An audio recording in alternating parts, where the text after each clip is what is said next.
વડોદરા શહેરમાં દબાણ શાખાની ટીમ ફરી વખત આવી એક્શનમાં। વડોદરા શહેરના અલકાપુરી વિસ્તારમાં દબાણ શાખાની ટીમ દ્વારા દબાણ દૂર કરવાની કામગીરી હાથ ધરવામાં આવી હતી।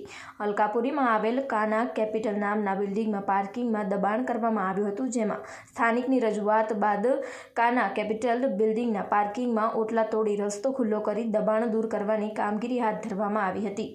આવતા જતા સોસાયટીઓના સ્થાનિક ટ્રાફિક જામના દ્રશ્યો થઈ જતા હતા, જેના કારણે સોસાયટીના સ્થાનિકે રજૂઆત કર્યા બાદ દબાણ શાખાની ટીમ એક્શનમાં આવી મોડમાં આવી હતી અને કાના કેપિટલના બિલ્ડિંગના ઓટલા તોડી દબાણ દૂર કરવાની કામગીરી હાથ ધરી હતી।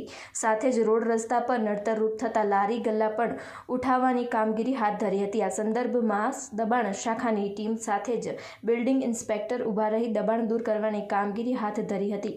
આ સંદર્ભમાં building inspector Mehul Solanki media સમક્ષ માહિતી પૂરી પાડી હતી।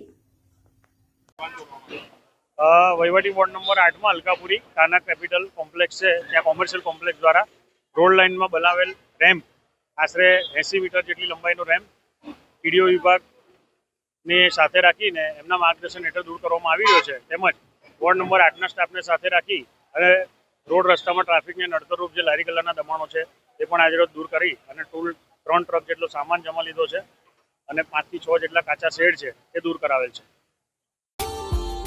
Subscribe now and press the bell icon. Never miss an update.